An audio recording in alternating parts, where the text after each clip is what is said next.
जय भीम साथियों। आपका अपना भाई, दोस्त और बेटा मुनीश आपके अपने यूट्यूब चैनल भीम संदेश पर आपका स्वागत करता है। आज बाबा साहेब की जीवनी के इस हिस्से में हम बाबा साहेब डॉक्टर अम्बेडकर जी और गांधी जी के बीच पुनः पैक्ट समझौता कैसे हुआ, इस बारे में जानेंगे। वीडियो की शुरुआत करने से पहले आप अपने इस साथी को सपोर्ट करने के लिए भीम संदेश चैनल को सब्सक्राइब करें, लाइक करें और शेयर करें। डॉक्टर भीमराव अंबेडकर जी ने पूना पैक्ट 1932 को दलित समुदाय के अधिकारों के लिए एक समझौता माना, लेकिन वे इसे पूरी तरह से संतोषजनक नहीं मानते। उनका मूल उद्देश्य अल्पसंख्यक दलित समुदाय के लिए स्वतंत्र राजनीतिक प्रतिनिधित्व और अधिकार सुनिश्चित करना था, जिसे ब्रिटिश प्रधानमंत्री रामसे मैकडोनाल्ड के कम्युनल अवार्ड ने मान्यता दी थी।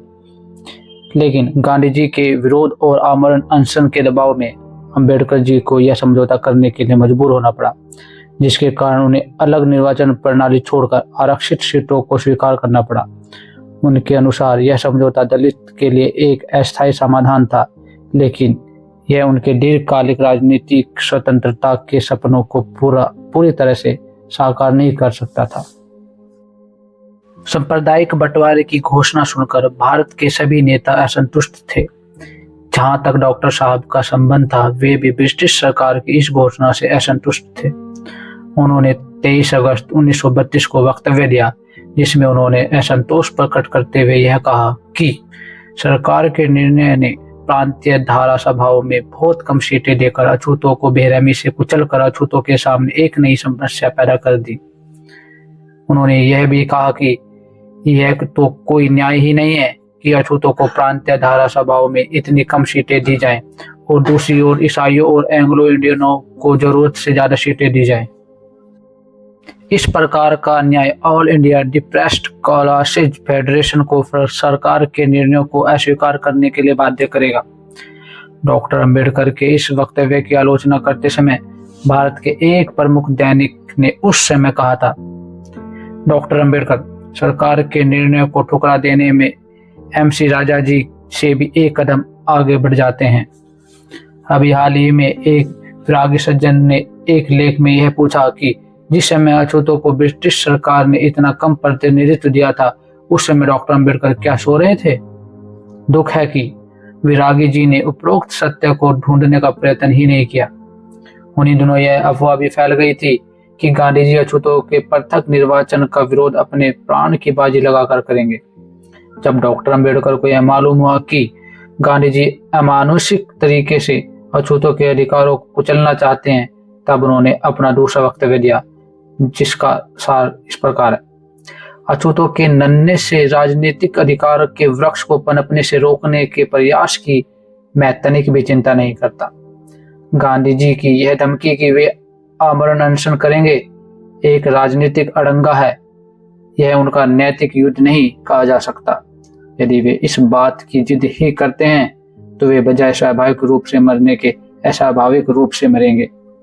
मैं एक मनुष्य की सच्चाई में उस समय विश्वास कर सकता हूँ जब वह अपने प्रतिद्वंदी को उसकी ईमानदारी के लिए उसका सम्मान करता है और खुलकर मैदान में संधि की बातचीत करता है। लेकिन ऐसे अड़ंगों से मैं कभी भी विचलित नहीं हो सकता। मेरा निर्णय नहीं बदलेगा। वे चाहे अपने जीवन की बाजी लगाना चाहते हैं तो अछूतों को भी बाध्य होकर अपने अधिकारों की रक्षा के लिए युद्ध करना ही होगा। गांधी जी की इस धमकी पर विचार प्रकट करते हुए एक प्रमुख दैनिक ने कहा था, चाहे जिस दृष्टिकोण से देखो, गांधी जी का आमरण अनशन करने का निर्णय शौक से भरा हुआ है। यह तो खुलकर अत्याचार ही करना है।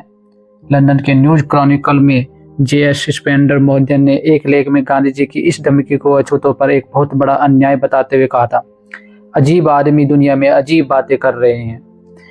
यदि इस प्रकार के उदाहरण दिए जाएं तो एक पुस्तक तैयार हो सकती है, किंतु गांधी जी की इस धमकी से भारत के कट्टर हिंदुओं पर क्या असर पड़ा? उस समय हिंदू अपने नेता की जान बचाने के लिए कौन कौन सा नाटक खेल सकते थे, तथा हिंदू स्त्रियों ने अछूतों पर दया दिखाकर उनके उद्धार का बेड़ा अपने हाथों में लेकर किस प्रकार भारत के करोड़ों मूक अछूतों पर घोर अत्याचार किया, उसे चुपचाप निगल जाने की धृष्टता हम कदापि नहीं कर सकते। अछूतों के नेता की हैसियत से राव बहादुर MC राजा भी राजनीतिक क्षेत्र में कुछ कार्य करने लगे थे। संयोग से वे केंद्रीय असेंबली के सदस्य भी निर्वाचित किए गए। जिस समय प्रथम तथा द्वितीय राउंड टेबल कॉन्फ्रेंस में अछूतों के प्रतिनिधि भेजने का प्रश्न उपस्थित हुआ, उस समय राव बहादुर राजा केंद्रीय असेंबली के सदस्य थे। सरकार यह घोषणा कर चुकी थी कि वे जो केंद्रीय असेंबली के सदस्य हैं खुद प्रतिनिधि बनकर राउंड टेबल कॉन्फ्रेंस में नहीं जा सकेंगे। जब अछूतों के प्रतिनिधि चुनने का प्रश्न उपस्थित हुआ, तब MC राजा स्वयं अपने लिए कोशिश करने लगे, क्योंकि वे केंद्रीय असेंबली के सदस्य थे। अतः सरकार ने उनका नाम अस्वीकृत कर दिया। इसके विपरीत डॉक्टर अंबेडकर जी और राव बहादुर श्रीनिवासन अछूतों के प्रतिनिधि निर्वाचित किए गए। इस घटना से राव बहादुर राजा ने अपनी हार समझ ली। अछूतों के प्रतिद्वंदी यह अवसर ढूंढ ही रहे थे कि कब अछूतों में फूट हो और कब हम अछूतों को दो टुकड़े में बांटकर उन्हें कमजोर बना दें। उनके लिए यह अच्छा अवसर था। इसका परिणाम यह हुआ कि राव बहादुर राजा कांग्रेस के हाथ में कठपुतली बन गए। वह रह रहकर डॉक्टर अंबेडकर की बुराई करने लगे। राव बहादुर राजा भी अपना अवसर ढूंढ ही रहे थे कि कब मौका मिले और कब वे डॉक्टर अंबेडकर के ऊपर अपने कर्तनीति के तीर चलाएं। यह अवसर गांधी जी के आमरण अनशन की धमकी से आ ही गया। शिमला में केंद्रीय असेंबली की बैठक हो रही थी। इसी समय असेंबली में राव बहादुर राजा डॉक्टर अंबेडकर के खिलाफ शेर की तरह गरजने लगे। 13 सितंबर 1932 की बैठक में उन्होंने कहा था, साइमन कमीशन के सामने तो डॉक्टर अंबेडकर के संयुक्त निर्वाचन प्रणाली, जिसमें हिंदू और अछूत मिलकर वोट देते हैं, की ही मांग पेश की थी। डॉक्टर अंबेडकर ने साइमन कमीशन के प्रति निजी विरोध में संयुक्त प्रणाली के साथ ही कुछ सुरक्षित सीटें की मांग भी की थी। उसके थोड़े ही दिनों बाद लंदन जाकर उनका दिमाग क्यों बदल गया और वे पृथक निर्वाचन की मांग क्यों बुलंद करने लगे, इस क्यों का उत्तर उन्हें वहीं प्राप्त हो गया। सर हाउस जी जहांगीर ने उन्हें बताया कि दूसरी राउंड टेबल कॉन्फ्रेंस में डॉक्टर अंबेडकर ने अछूतों के लिए संयुक्त प्रणाली और कुछ सुरक्षित सीटें की मांग की थी, लेकिन गांधी जी ने यह नहीं स्वीकार किया। ऐसी परिस्थिति से लाचार होकर ही डॉक्टर अंबेडकर को पृथक राजनीतिक सत्ता के लिए लड़ना पड़ा। जब राव बहादुर राजा को यह मालूम हुआ कि जिस सिद्धांत के समर्थक राजा साहब स्वयं थे, उसी का गांधी ने लंदन राउंड टेबल कॉन्फ्रेंस में घोर विरोध किया था, तब भी उनके हृदय में मनुष्यता का कोलाहल नहीं मच सका। वे इस उत्तर को पाकर उस समय चुप तो अवश्य हो गए, किंतु तब भी वे अपने विभीषण के पद को ठोकर नहीं मार सके। राजा साहब ने जब यह जान लिया था कि जिस अधिकार को वे स्वयं प्राप्त करना है, उसी अधिकारों को गांधी जी ने लंदन में मानने से अस्वीकार कर दिया था, तब मनुष्यता के नाते उन्हें डॉक्टर अंबेडकर की न्यायपूर्ण मांग को ही अपनाना चाहिए था। उन्होंने यह भली बात जान लिया था कि उनका दृष्टिकोण उस समय गलत है, लेकिन फिर भी वे अपने स्थान से नहीं हटे। यह देखकर हमें दृष्टता की सीमा का पता चल जाता है। उनकी दृष्टता का अंत यही नहीं हो जाता। सर PC शेट्रन ने प्रारंभ में ही यह कह दिया था कि गांधी जी के आमरण अनशन में भारतीय राजनीति में जो अड़ंगा पैदा होगा, उसकी चाबी डॉक्टर अंबेडकर के हाथों में है। यद्यपि सर शेट्रन ने यह कहकर डॉक्टर अंबेडकर पर अन्याय ही किया था, तथापि इस विवाद को अलग रखते हुए भी हम सर शेट्रन के वक्तव्य को ज्यों का त्यों रहने देना चाहते हैं। उन्हीं दिनों माननीय के नटराजन जी इंडियन सोशल रिफॉर्म सभा के एक सदस्य थे। डॉक्टर साहब से मिले और अछूतों की पृथक प्रणाली के स्थान पर अपनी एक नई योजना पेश की। डॉक्टर साहब ने उन्हें यह साफ साफ कह दिया कि जब तक गांधी जी अपनी योजना स्वयं नहीं देते हैं, तब तक मैं कुछ भी कहने के लिए तैयार नहीं। बाबू राजेंद्र प्रसाद, जो आज भारतीय सरकार के भोजन सदस्य में हैं, ने भी बड़ी लंबी चौड़ी अपील निकालकर हिंदुओं से प्रार्थना की कि अब वे अछूतों के प्रति अन्याय न करें। कलकत्ता में भी बंगाल के प्रमुख हिंदुओं की एक विराट सभा हुई, जिसमें हिंदुओं से यह अपील की गई कि 20 सितंबर 1932 का गांधी आमरण अनशन प्रारंभ करेंगे। अछूतों के लिए मंदिर तथा पूजा पाठ करने के अन्य स्थान खोल दिए जाएं। यह ध्यान देने योग्य है कि अछूतों के लिए मंदिर 20 सितंबर को ही खोले जाएं। क्या इस तारीख के पहले अछूतों के लिए मंदिर नहीं खोले जा सकते थे? क्यों नहीं? किंतु इतनी राजनीतिक उथल पुथल मचने के बाद भी हिंदू धर्म के ठेकेदारों की कुबुद्धि यही विचार करती है कि संभव है 20 तारीख के पहले गांधी जी आमरण अनशन न करें अथवा डॉक्टर अंबेडकर किसी प्रकार पृथक निर्वाचन प्रणाली को त्यागने के लिए विवश कर दिए जाएं। तब ऐसी परिस्थिति में अछूत मंदिरों में घुसकर उनके भगवानों को अपवित्र न कर सके। उन्होंने हिंदुओं के इस ढोंग को देखकर राव बहादुर एमसी राजा यह पूर्ण विश्वास कर बैठे थे कि जब पृथक निर्वाचन प्रणाली के खिलाफ शक्तिशाली हिंदुओं की आवाज बुलंद होगी तब अकेले डॉक्टर अम्बेडकर अछूतों को लेकर कितनी देर तक ठहर सकेंगे। ऐसी स्थिति में यदि वे हिंदुओं से मिलकर अछूतों की खिलाफत करे तब उनका निजी भविष्य बड़ा उज्जवल हो सकता है। यह कल्पना कर ही राव बहादुर एमसी राजा अपने निजी फायदे के स्वैपन देकर अपनी कौम के प्रति धृष्टता करने का साहस कर सकते थे, किंतु क्या राव बहादुर राजा निजी फायदा उठाने के प्रयास में सफल हो सके? उनका उत्तर हमें नकारात्मक मिलता है। हिंदू सदा से बड़ा चालाक प्राणी रहा है। अपना खतरा देखकर वह दूसरों के सामने नाटकीय प्रकार से ढंग दिखाता है। वे बेवकूफ तथा सीधा साधा आदमी उसके फंजे में जल आ जाए। इसी समय हिंदू सभाओं ने जब यह देखा कि अछूतों को हिंदुओं से पृथक अधिकार प्राप्त हो गया है तब उन्हें किसी ऐसे जाल में फंसाना चाहिए कि ये वे विवश कर ले कि अछूत और हिंदू एक हैं, उनमें कोई अंतर नहीं है। यही सोच विचार कर हिंदू महासभा के कुछ महारथियों ने नारा लगाना शुरू किया कि इस वर्ष हिंदू महासभा के सभापति राव बहादुर एमसी राजा होंगे। जब राव बहादुर को यह मालूम हुआ कि वे हिंदू महासभा के सभापति बन जाएंगे तब तो उनकी खुशी का ठिकाना ही न रहा। उस समय पूरे हिंदुस्तान में सभी गांधी जी के प्राण बचाने के लिए कई ईश्वर से प्रार्थना करते तो कई सनातनी हिंदुओं से अनुरोध करते कि अब अछूतों के साथ मनुष्यता का व्यवहार करने का प्रण करके गांधी जी के प्राण बचाओ। शिमला में भी ऐसे ही एक विराट सभा हुई। इस सभा के सभापति राजा नरेंद्र नाथ थे। इस सभा में जो प्रस्ताव पास हुआ उन सभी प्रस्तावों द्वारा यह कहा गया कि गांधी जी के अमर अनशन करने के अटल निर्णय से देश में जो भावनाएं फैल गई हैं उनका ध्यान रखते हुए प्रत्येक हिंदू संघ को इस प्रस्ताव को मिटाने के लिए अपनी सारी शक्तियों को लगा देना चाहिए। साथ ही यह भी प्रयत्न करना चाहिए कि अछूतों पर जो मजबूरियां आरोपित हैं वे नष्ट कर दी जाएं और जिस स्कूल, सड़क, तालाब, सराय और किसी अन्य चीज को जिसका स्वर्ण हिंदू प्रयोग करते हैं अछूतों के लिए खोल दिए जाएं। इस सभा में राव बहादुर एमसी राजा ने दिल खोलकर भाग लिया, किंतु सभा में भाग लेने का अभिप्राय भी स्पष्ट ही था। वे यह स्वप्न देख रहे थे कि हिंदू महासभा के सभापति बन जाएंगे और इसलिए यह आवश्यक है कि हिंदू महासभा के सभापति बनने के पूर्ण रूप से हिंदू बन जाएं। राउंड टेबल कॉन्फ्रेंस में जाने के पूर्व डॉक्टर अम्बेडकर नासिक में अछूतों के सत्याग्रह का नेतृत्व कर रहे थे। नासिक में राम कुंड नामक एक घाट है। अछूत इस घाट पर स्नान करने के अधिकार से वंचित थे। अप्रैल 1931 में जब अछूतों के इस सत्याग्रह ने बहुत जोर पकड़ लिया तब शांति की रक्षा के नाम से नासिक के कलेक्टर ने दफा 144 लगा दी। कलेक्टर का यह कहना था कि जब तक हाईकोर्ट से अछूतों को यह अधिकार नहीं प्राप्त हो जाता तब तक अछूत रामकुंड में नहीं नहा सकते। विवश होकर अछूतों को यह सत्याग्रह रोक देना पड़ा। जैसे ही डॉक्टर अम्बेडकर को लंदन से लौटने पर इस परिस्थान का समाचार प्राप्त हुआ वे यहाँ सोचने लगे कि इस कार्य को किस प्रकार सफल बनाया जा सकता है। अंततः उन्होंने यह बेहतर समझा कि बम्बई हाईकोर्ट से अपील की जाए। मान्य गायकवाड़ ने, जो नासिक मंदिर प्रवेश सत्याग्रह के मंत्री थे, बम्बई हाईकोर्ट में अपील दायर कर दी। इस मुकदमे का भार भी डॉक्टर अम्बेडकर तो था ही, कई दूसरे मुकदमे भी उसी समय उनके पास आ गए। अन्य मुकदमों में जो महत्वपूर्ण मुकदमा था वह सावंतवाड़ी का मुकदमा था। इस मुकदमे में कुछ अछूत फांसी की सजा से दंडित किए जा चुके थे। अछूतों पर यह अपराध लगाया गया था कि उन्होंने अपने गांव के हिंदू जमींदार की हत्या कर डाली थी। इस मुकदमे में धंधु और खंदू, तो अछूत विशेषकर और उनके अतिरिक्त 17 अन्य अछूत 21 अछूतों को सेंसन से मुक्त किए जाने पर भी हत्या के अपराधी ठहराए गए थे। डॉक्टर अम्बेडकर अपने मकान 3 मीनारे, जिसे उन्होंने कुछ ही दिन पूर्व खरीदा था, में इन मुकदमों के विषय पर अध्ययन में तल्लीन रहते।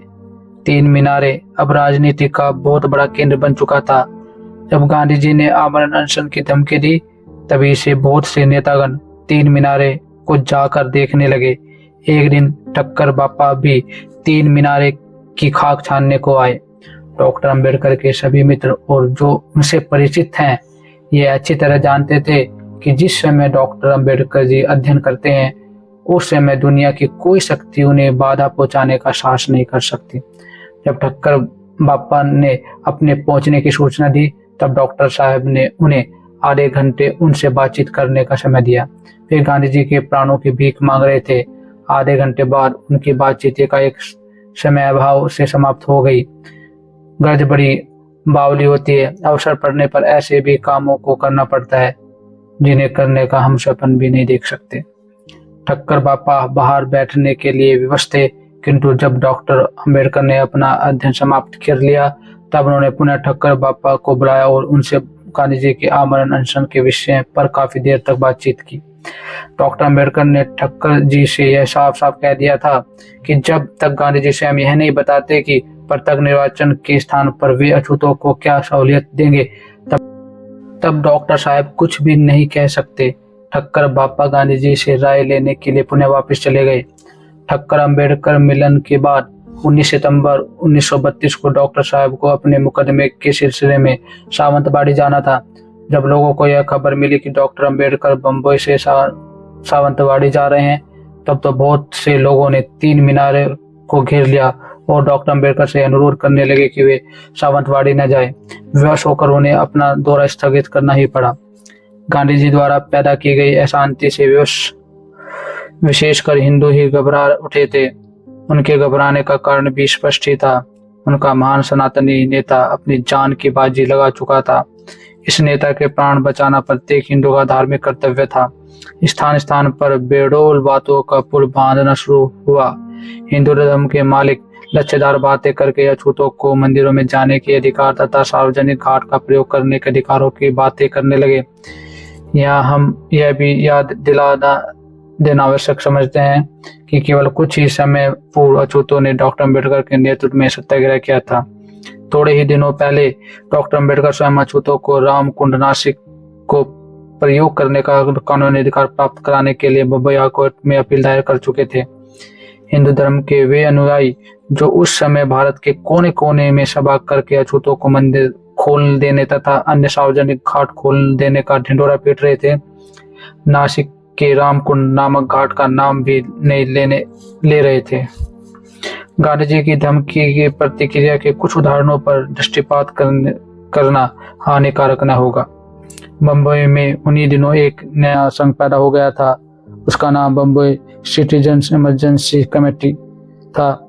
इस कमेटी ने डॉक्टर अंबेडकर तथा उनके साथियों से यह अपील की कि देश के इतिहास के ऐसे नाजुक समय में उन्हें हिंदुओं के साथ ही अपनी भलाई की बात सोचनी चाहिए, जिसके परिणाम स्वरूप दो अप्रिय घटनाएं न हो, अर्थात गांधी जी की मृत्यु और उनकी स्वाभाविक हानिकारक प्रतिक्रिया।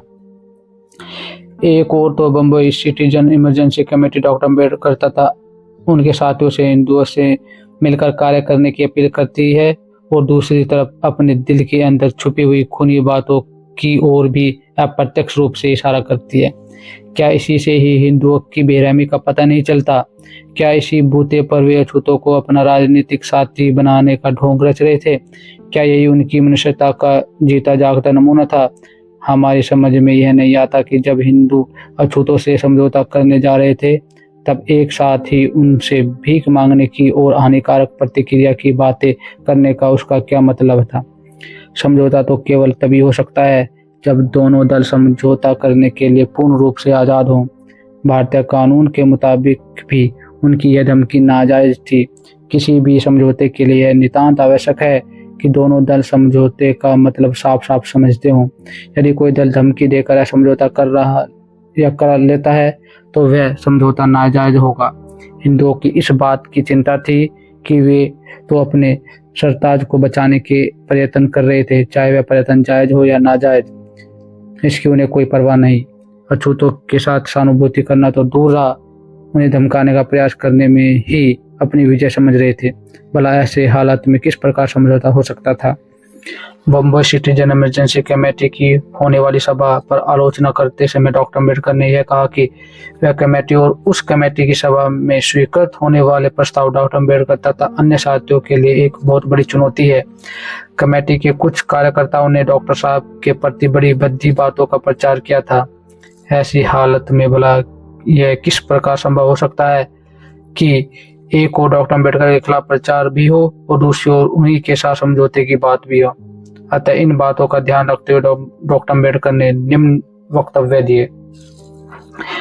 वे जो मेरे साथ समझौते की बातचीत कर रहे हैं, किसी भी दशा में मेरे खिलाफ प्रचार करें या आशा कभी न रखे कि मैं उनके साथ शांतिशील समझौता कर लूंगा।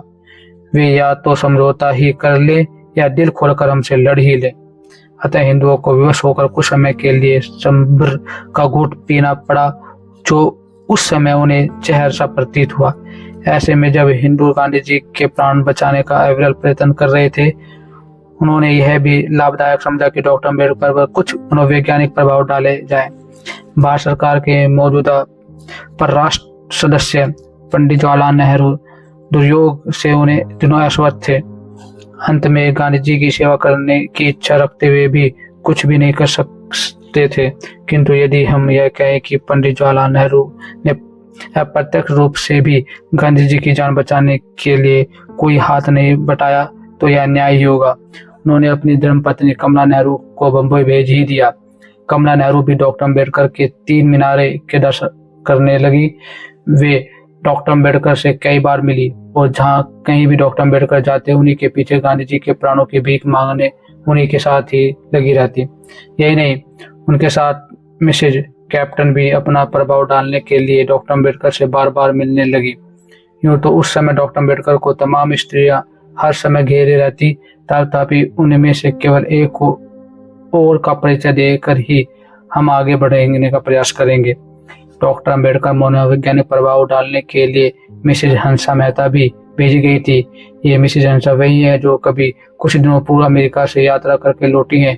वे अमेरिका में समस्त राष्ट्रों के स्त्री सम्मेलन में भाग लेने के लिए भारत की प्रतिनिधि बनकर गई थी।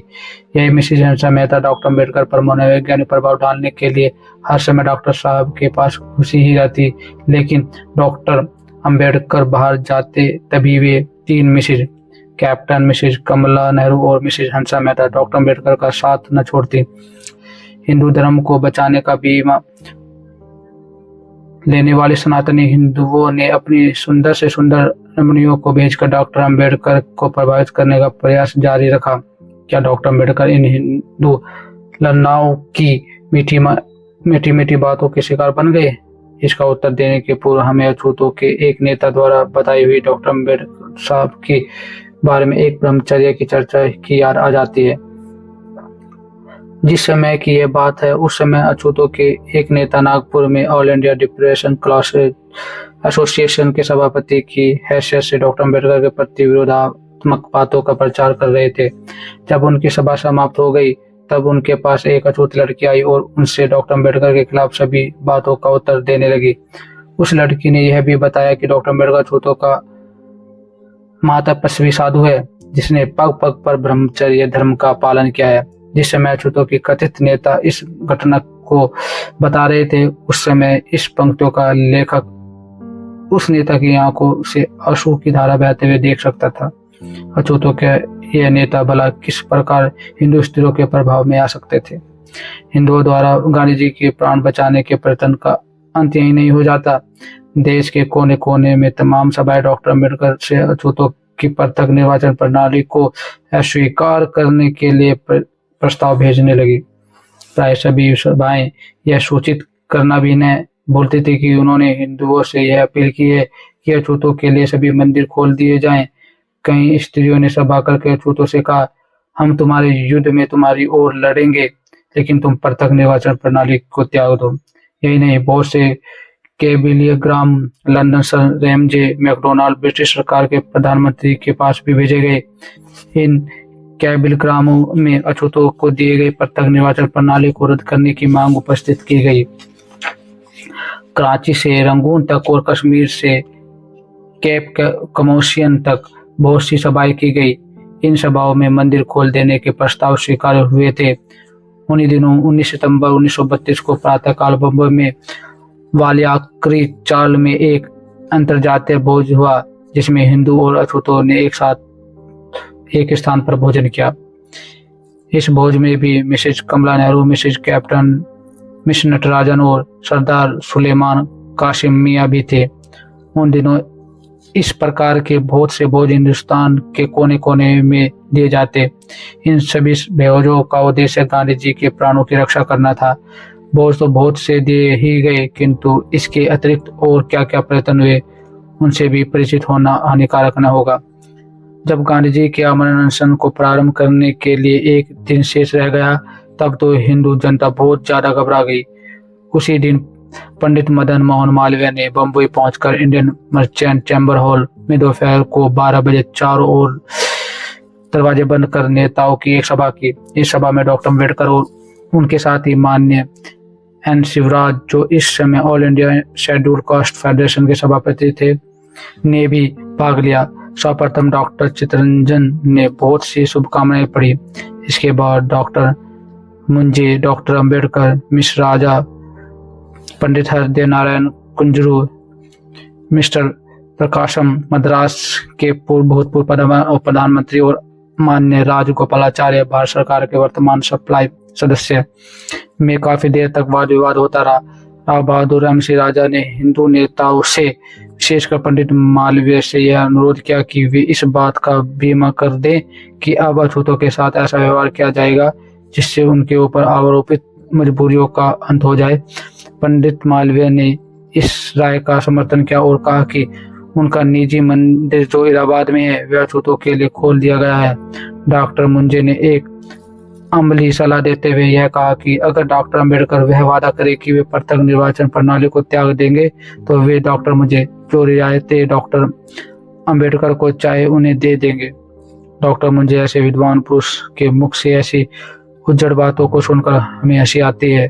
अगर यही बात किसी गवार के मुख से निकली होती तो हम समझते कि उसका दिमाग ही ठीक नहीं है, किंतु डॉक्टर मुंजे, जो कई बार हिंदू महासभा के सभापति होते का महान अवसर प्राप्त कर चुके हैं, उनके मुख से ऐसी बातों का निकलना हिंदुओं के उच्च कोटि के नेताओं की वाक्पटुता द्वारा जाल फेंकने के अतिरिक्त और कुछ हो ही नहीं सकता, कदापि नहीं। किंतु क्या डॉक्टर अम्बेडकर डॉक्टर मुंजे की चालबाजी के शिकार बन सकते थे? कदापि नहीं। जैसे डॉक्टर मुंजे ने अपनी चालबाजी का प्रभाव दिखाना चाहा, वैसे ही डॉक्टर अम्बेडकर उनकी कुटिल नीति को समझ गए और उसी वक्त उन्हें मुंहतोड़ उत्तर दिया। डॉक्टर अम्बेडकर ने साफ साफ कह दिया कि वे किसी भी नेता से, चाहे वह स्वयं हिंदू हो या अछूत, व्यक्तिगत रूप से कोई बीमा नहीं चाहते, चाहे उनके प्रस्ताव में उन गांधी जी की अनुमति हो या न हो जिन्होंने इस समय एक नया संकट पैदा किया था। अतः अड़ंगों से बचने के लिए गांधी जी से संधि की चर्चा करनी चाहिए। डॉक्टर मुंजे डॉक्टर अम्बेडकर की ओर टुकड़ टुकड़ ताकते ही रह गए, उनसे कुछ उत्तर भी नहीं निकला। इसके बाद ही सभा समाप्त हो गई। सर पुरुषोत्तम ठाकुर दास उसी समय स्वर्ण हिंदुओं के प्रतिनिधिमंडल के अगुवाई बनकर गांधी जी से पूना में मिलने के लिए चल पड़े। पूना जाकर स्वर्ण हिंदुओं का प्रतिनिधिमंडल गांधी जी से 3 घंटे तक परामर्श करता रहा और बाद में फिर बम्बई वापस लौट आया और पुनः अपने कार्य में लग गया। उन्हीं दिनों बम्बई के गवर्नर, जो उस समय गणेश खिंड में थे, ने डॉक्टर अम्बेडकर से कुछ निजी काम के लिए अपने पास आने की प्रार्थना की। ऐसे नाजुक समय में जब एक ओर गांधी जी आमरण अनशन की धमकी दे रहे थे और दूसरी ओर यह कहा जा रहा था कि गांधी जी की जान केवल डॉक्टर अम्बेडकर के हाथों में है, डॉक्टर अम्बेडकर का बम्बई प्रांत के गवर्नर से मिलना स्वाभाविक रूप से वह भ्रम उपस्थित कर देता है कि इस मिलन का संबंध गांधी जी के आमरण अनशन से अवश्य रहा होगा। लेकिन बात ऐसी नहीं है। उन्हीं दिनों बम्बई हाई कोर्ट में जज के रिक्त स्थान की पूर्ति के लिए ही डॉक्टर अम्बेडकर को गवर्नर ने बुलाया था।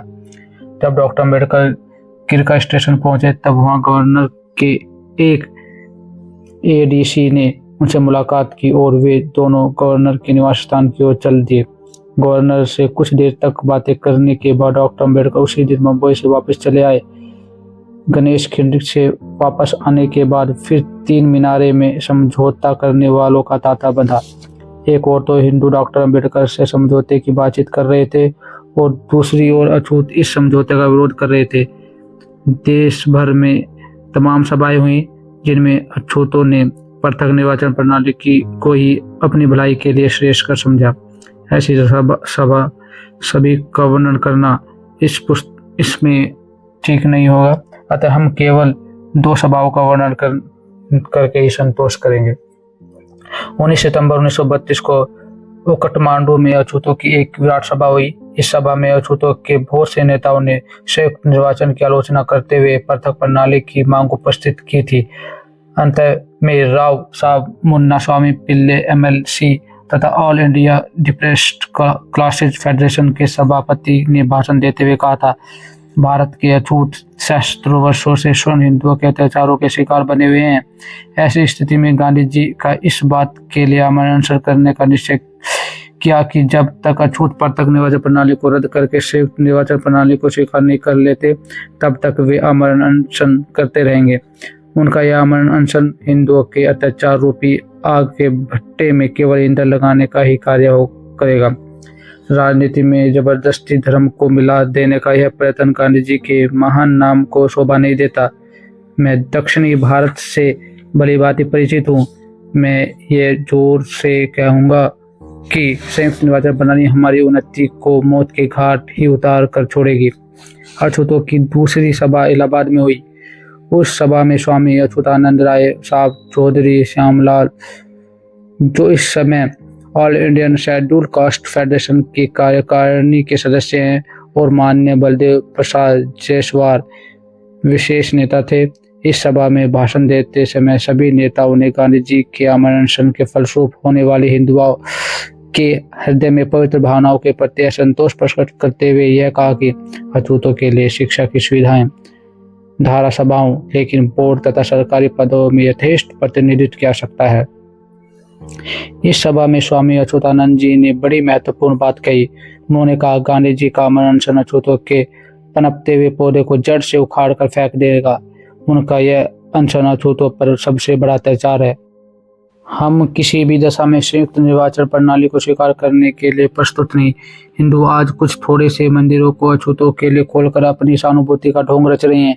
यदि वे वास्तव में अछूतों के लिए हित चिंतक है तो उन्हें अपनी इस सहानुभूति का परिचय धारा सभाओं तथा लोकल बोर्डों में कुछ सीटों का त्याग करके दिखाना चाहिए। किंतु क्या हिंदुओं ने कभी वास्तव में ऐसा त्याग किया है?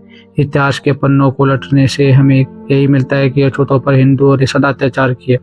अतः ऐसी परिस्थिति में हम कभी भी संयुक्त प्रणाली को स्वीकार नहीं करेंगे।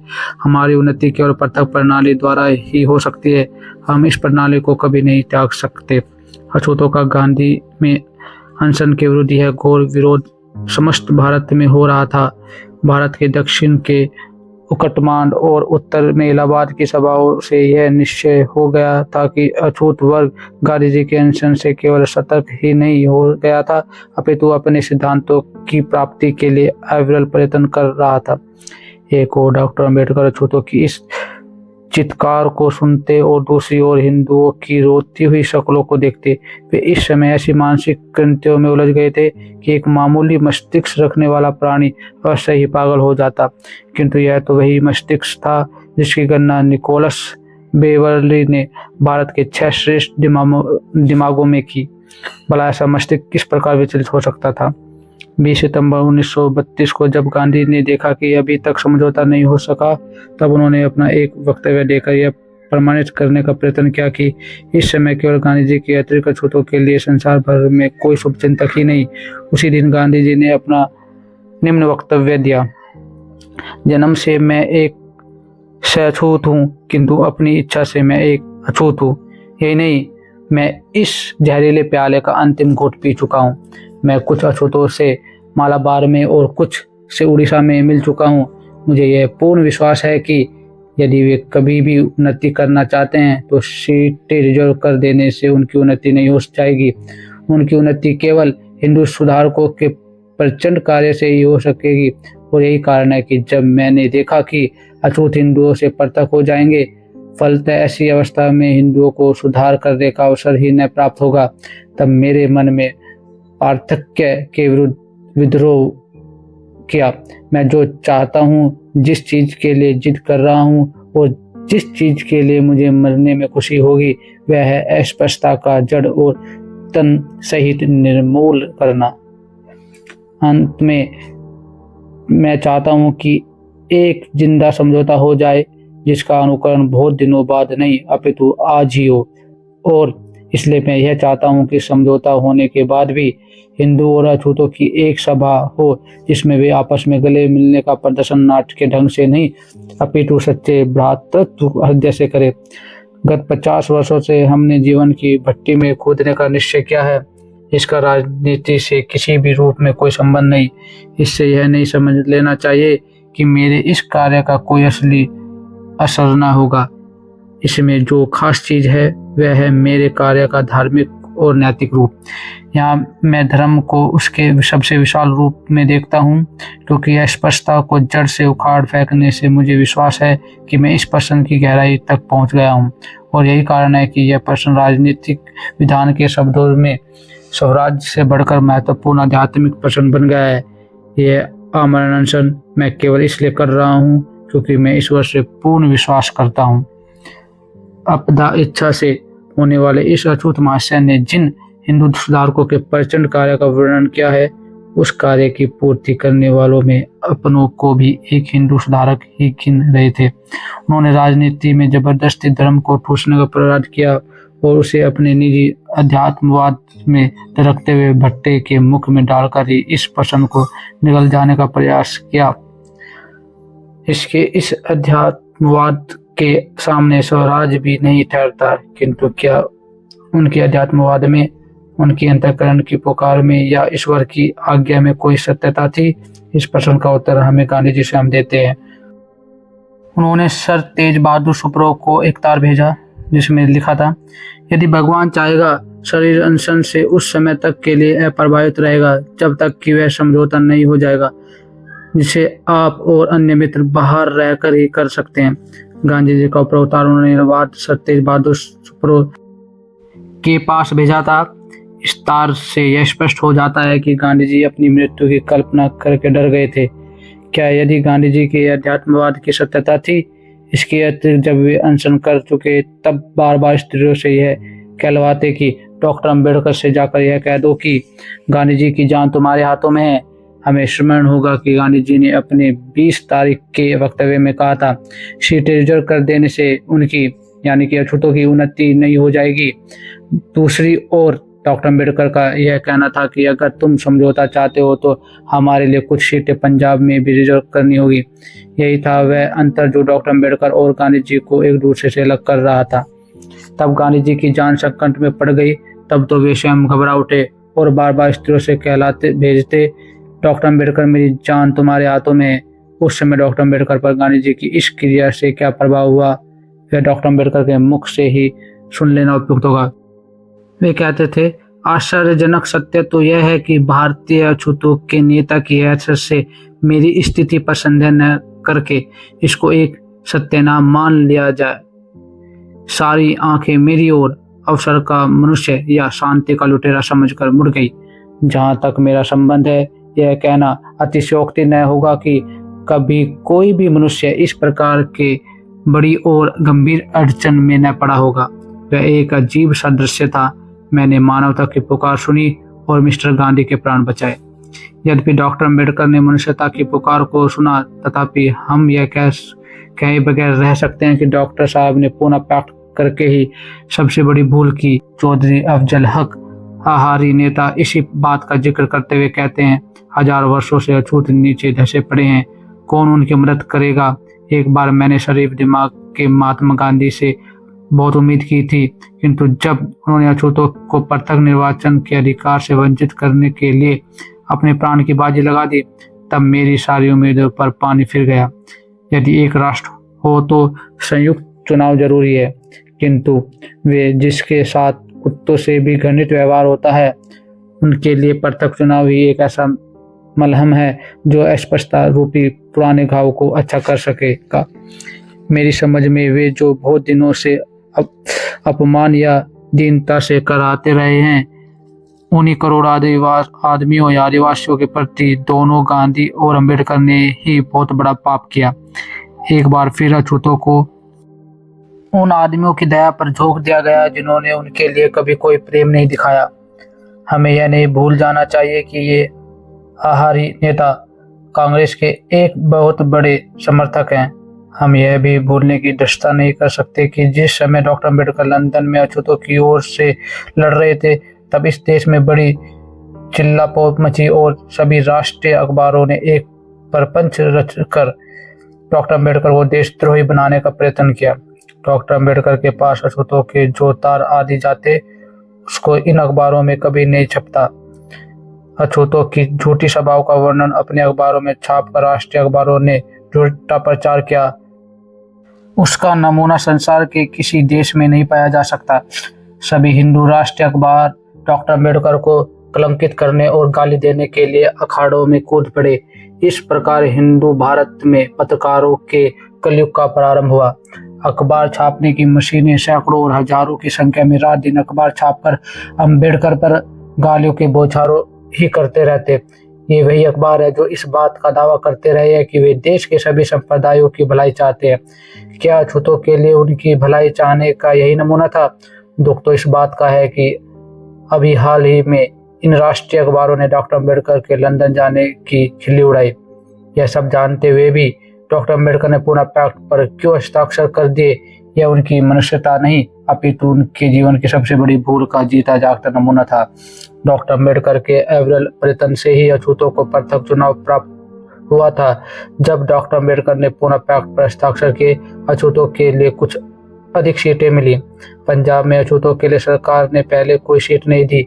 जब डॉक्टर अम्बेडकर पंजाब के लिए लड़े, तभी पूना पैक्ट में पंजाब के अछूतों के लिए भी 8 सीटें मिल सकी। इस प्रकार डॉक्टर अम्बेडकर ने भारत के सभी प्रांतों के लिए लड़कर ज्यादा सीटें रखवाई। आज अछूतों की सीटों पर जितने भी सदस्य हैं, वे उन्हीं सीटों पर एमएलए बने हैं जिन्होंने डॉक्टर अम्बेडकर से लड़कर रखवाया है। यही अछूत एमएलए जिनकी जड़ डॉक्टर अम्बेडकर हैं, आज इन्हीं के पेड़ में आम खाकर गुठलियां डॉक्टर अम्बेडकर को मार रहे हैं। धन्य है उनकी बुद्धि को। यही कारण है कि हम लाचार होकर पूना पैक्ट को डॉक्टर अम्बेडकर का पाप कहने के लिए विवश हो जाते हैं। बेचारे राव बहादुर एमसी राजा को भी हिंदू महासभा का सभापति नहीं चुना गया। उन्हें भी यह मालूम हो गया कि हिंदुओं द्वारा जो प्रचार किया गया था वह कितना थोथा था। भला एक अछूत किस प्रकार हिंदू महासभा का सभापति हो सकता था? अतः हिंदुओं ने मान्य केलकर को अपनी सभापति चुनकर बेहतर समझा। बेचारे राव बहादुर राजा को निराश होना पड़ा। पूना पैक्ट के बाद हेमंड कमेटी में भी डॉक्टर साहब ने चुनाव के तरीकों पर अपने विचार प्रकट किए। यद्यपि डॉक्टर अम्बेडकर से चुनाव लड़ने के तरीकों में अछूतों के लिए यह तय कर लिया था कि एक वोटर के पास उतने ही वोट होंगे जितने सीटें होंगी, और यदि वोटर चाहे तो अपने सभी सीटों एक उम्मीदवार को दे सकेगा। किंतु पूना पैक्ट का इतना जहरीला असर पड़ा कि डॉक्टर साहब का हेमंड कमेटी में कम्युनिटिव वोट को स्वीकार करना ज्यों का त्यों रह गया, और पूना पैक्ट ने अपने जहर से धीरे धीरे सभी अछूतों को ग्रसित करना शुरू किया।